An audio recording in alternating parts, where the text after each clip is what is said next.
Hi everyone, so this is going to hopefully be a quick video tutorial on how to back up your Arma servers. I'm also going to include a tutorial on how to back up your MySQL server, and you can extend this to something like a Redis server as well, but because Exile and Wastelands both use MySQL, I thought I'd include that as well. Quick disclaimer, I'm recording this on a Mac, so you may hear a little bit of background noise as well as some mouse clicks. I apologise about that in advance. So let's set the premise.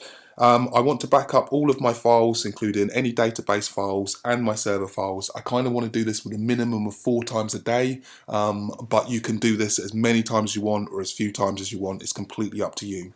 The idea is that we're going to have a backup of all of the important settings files for your Arma server, as well as all of the databases that go with that. Let's start by having a look at where I've installed all of my various different applications. First of all, we'll go with MySQL. That's in the default location on a x64 Windows installation. So it's under Program Files, MySQL. I'm using version 5.7, so it's under MySQL Server 5.7, and in here we've got a bin folder, and we're looking at the MySQL dump.exe. That's a file that we're explicitly going to use to invoke the backups. You'll also need to have, if we go back to our C drive and we go to Program Data, MySQL, again I'm using 5.7, so MySQL Server 5.7, and we've got a data file folder, and in there it's got our actual MySQL schemas or databases. So depending on your MySQL installation, you must know those two locations, where your MySQL dump.exe is and where your data folder is. For Arma, it's pretty simple really. For the purpose of this video, I've got the installation in Program Data, I've got it in Steam, Steam Apps, Common, Arma, and then that's the root location of my server. Now, just a quick caveat, I recommend that you have a nice short address for your root server. Try not to use anything that have got spaces in. It makes it a lot easier for setting up backfiles, scripts, PowerShell, everything else. Try and use a short location. For instance, on my main servers, I've got C drive server or D drive server, and then the name of the server to keep my life simple. There's also one other location that I've got here. I've split up where my profile folder lives and where my BattlEye folder lives. So I'm going to back up these as well. Let's get started. We'll start with the MySQL backup because that's the simplest. We're going to go to our backup, and in here should contain the files that you've downloaded using the link provided. Now you'll have here MySQL, and you'll probably have a file called Arma. I've obviously renamed it to Exile because that's the type of backup I'm doing today. Let's start with MySQL. In here you'll have 2 folders, job and backup files. If we start with backup files, you must have the error folder created before you run the script. The script will not automatically go and create the folder, and it will fail. So wherever you have your error logs, make sure that that folder exists before you run the script. Backup files is obviously going to be where we keep all the zips, and in the job folder contains all of the requirements we need for the job. Let's start with date format. Depending on where you are in the world, the date format for your Windows server will be different per bat file. For me, I'm in Europe, so there are 2 options that I've got here. If we click Edit, I've got date format 1 and I've got date format 2. Whichever one you want, if it's not 2, which is the default one when you download the files, let's say you wanted to use 1, you would select from set all the way down to echo backup time. We'll go ahead and copy. And just so you can see it running, we're going to go ahead and run that. You don't need administrative rights. Date format 1, it's got the day right. It's got the date slightly wrong. It's not the 1st, it's the 25th of December. It's got the time right, which is great. If we look at date format 2 by pressing continue, you can see here that we've got 25th of the 12th, 2015 at 12:07. Perfect. So it's date format 2 that for my server I want to use. Go ahead and close that. Go back to our jobs folder, and we've got a file in here called mysqlbackup.bat. Let's go ahead and edit that with our favorite editing tool. For me, it's Notepad++, and you can see right at the beginning, the first variables that we can set, or the parameters that we can set, is the date format. We'll go ahead and paste. You must get this right. The script will fail if it's not correct. And it depends on where you are in the world and what your regional settings are. I'm not going to go into that for the purpose of this video.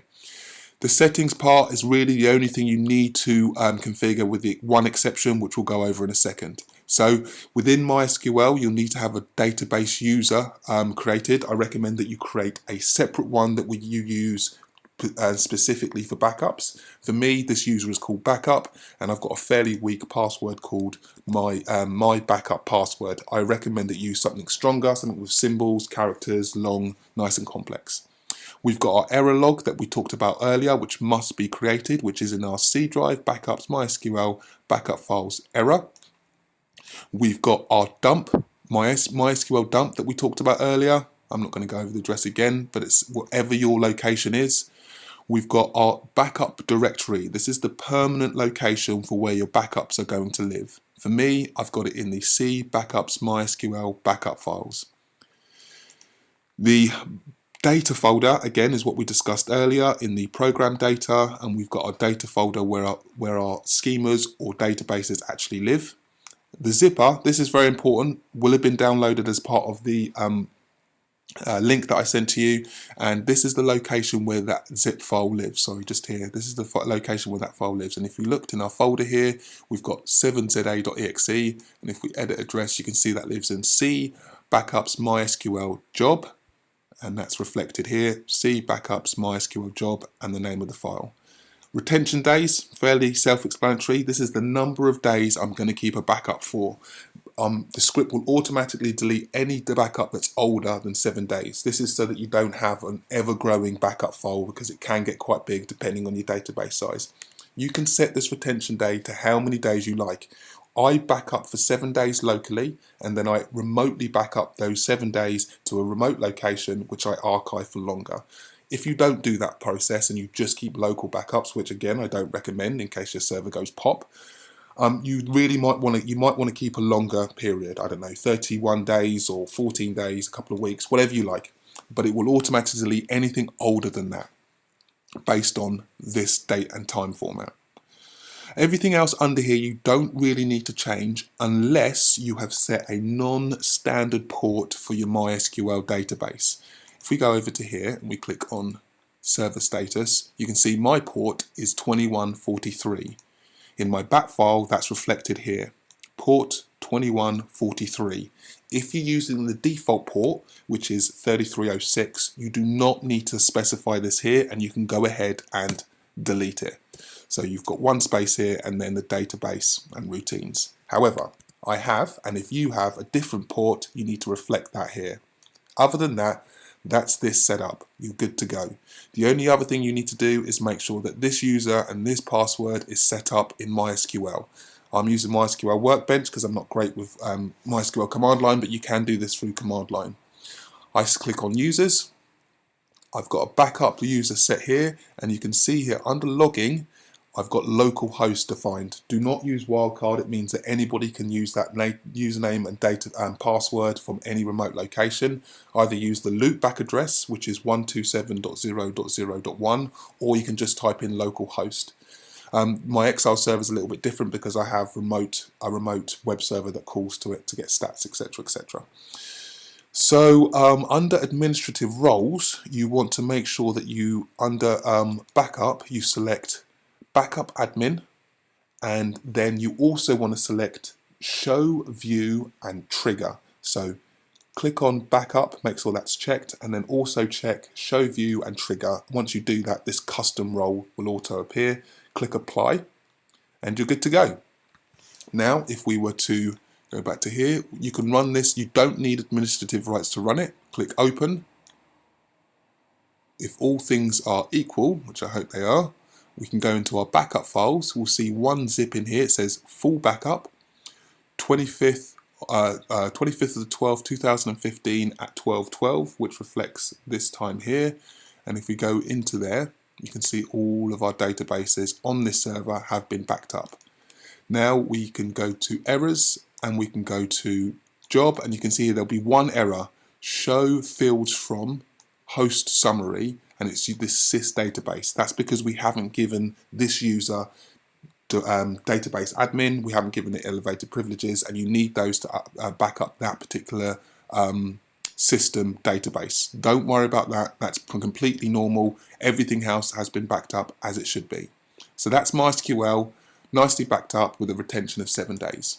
We're going to follow the same principle, but we're going to do this for our Arma server. Now, if we go back to our Arma root, there are some folders that I definitely want to back up because they take time to configure and they are pretty much the be-all and end-all of your server. For this, it's pretty much the same for most servers, although it can change depending on the type of server, Excel, Epoch. I'm going to back up the Excel server, at Excel server. That's at Excel Epoch if you're using Epoch, and I think it's Wasteland settings or at Wasteland settings if you're using a Wasteland server. We're definitely going to back up this folder. I'm also going to back up my Infostar settings because again they take some time to customize, so I want to be able to restore them quickly. And I'm going to definitely back up my MP missions because that contains my mission file which the client uses and again has lots of custom scripts and settings in there. I also want to back up my profile, although this isn't that important because it is fairly simple to set up, but I want to back it up because I've got again custom settings in there including BattlEye extended controls and log files. I also want to back up my BattlEye folder. You do not have to back up your BattlEye folder, however people that know BattlEye know that it can be a pain in the ass. If you make a change it can kill the server, and rather than having to troubleshoot it you may just want to quickly restore it, so you can do that from a backup file. So I recommend you back up your BattlEye folder as well. So I'm backing up 5 folders: BattlEye, my profile which I've custom named, which has all my server logs in. I'm also backing up the settings for the type of server that I'm running, my anti-hack tools and my MP missions. So if we go back to here, C drive, backup files, you will have had a folder called Arma which I renamed. And in here, same principle, backup files is going to be where your backup files live. You can change this to wherever you want. And we've got a job folder. I've copied the same as MySQL because some of you might be running Wasteland or Epoch and you don't need, you won't have the MySQL, but you only need the 7za.exe once. Just make sure that the bat file is pointing to that. And again, we've got the date format just in case you're not using MySQL. Let's go ahead and edit the bat file with our favorite editing tool, which for me is Notepad++. So we've got a date format which is set the same, pretty much the same as the MySQL backup. As you can see here, the principle is exactly the same. So things that you definitely want to configure, which will probably be blanked out in the download, is you want to configure the name of your backup. If you've got multiple servers, and you can call it the different server names that you've got. You want the root location of the server followed by the folder you want to back up. Yep, so for me it's program data, Steam apps, common, Arma, and then I want to back up the Excel, at Excel server, the MP missions, my profile folder, whichever location that lives in, and our BattlEye folder. I'm also going to back up my Infostar settings as well. And then we've got a temp location where all of these live. It's going to temporarily copy them using robocopy from the source to the temp. It's then going to zip the temp and then add it to your backup folder later on. And then it's going to go ahead and delete it. So you'll never have a temp folder unless you want to, and that's going to be reflected later on. This is where we want our backups to permanently live. So this is all the zipped folders and the logs that we're going to use to troubleshoot. This is my retention days. I'm backing up for 5 days. Settings usually don't get changed unless there's a major server release or I change something in the mission folder, so I don't need to have so much retention. And again, I put these off site and archive them. You can also keep your temp folders for longer if you want to. I'm not sure why you'd want to do that, but just in case, you can. After that, there's not much you need to edit unless you are adding other backup locations. For instance, you might want to back up the Redis folder 4 times, 5 times a day. All you can do really then is maybe copy the set location source, name it from 6, set the temp, again, copy, paste it, and then name it temp 6, and then reflect that in the only other place that you really need to edit, which is here, robocopy. So you would just copy this line here, paste it and change that to from 5 to from 6. You'll also see here there's a pause just above this. I use this for when I first run it for any troubleshooting that I want to do. So if you're going to run this using Task Scheduler or BattlEye Extended Controls or any other tools, make sure you remove the pause. If you don't remove the pause, the script will stay there every time it's run. So make sure you remove the pause. I'm keeping it in for the purpose of this video so I can show you what happens. Everything else you can pretty much leave as default. I'm using the maximum compression to save on space, but that means that it's going to eat CPU at the time that it does the backup. Now, for instance, I always do this 1 minute before downtime of each of my servers, so that if it does impact CPU performance, hopefully all my players have logged off, but they also know there's about to be a restart, which is why performance has dropped. You can back it up anytime, but please note that if you're doing maximum compression, which I am, then that's going to eat every aspect of spare CPU that it's got. And then it's got all the locations where we're going to back up. So that's the bat file configured. I hope I didn't talk too fast. You do need to run this with elevated permissions. I will explain in a later video how you get to this to work with BattlEye extended controls. But again, for the purpose of this video, we're just going to right click, run as. You can see here that I've got the press any key to continue. That's the pause that we talked about earlier. Must be removed if you want to automate this. You can see here that we've got our target folder, which is the date. We've got our source folders, and we've got our temp locations. Make sure that these all equal the same as what you want them to be, and then just click continue.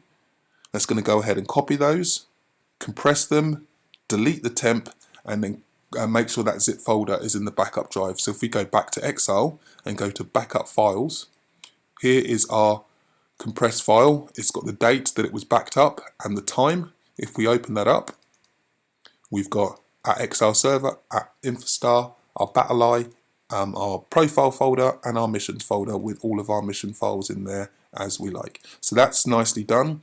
We've also got some really good comprehensive logs from Robocopy. So that's the copying process and the .log for the 7-zip. You can see that Robocopy, I'm using Configuration Manager Trace Tool for real-time feedback for logs. If you're not using it, please go ahead and download it. It's a free download from Microsoft and it's wicked. So here's a comprehensive log of the copying, and it will show you if there's been any errors, any mismatch, any failed in the process. And yeah, I really like Robocopy for those features, and it's a built-in tool with Windows. And then here's the log from 7-zip, which really isn't that comprehensive, but it does say at the end everything okay. So if it didn't copy everything and compress everything, it would tell you exactly what went wrong. So that's MySQL backed up, that's our database and our server backed up. Again, if you have any problems, feel free to contact me by adding a question in the description, or you can contact me via our forums at darkmattergaming.com. I hope that's been useful. If you do like the video, please like and subscribe for some more stuff like this. Thanks for watching.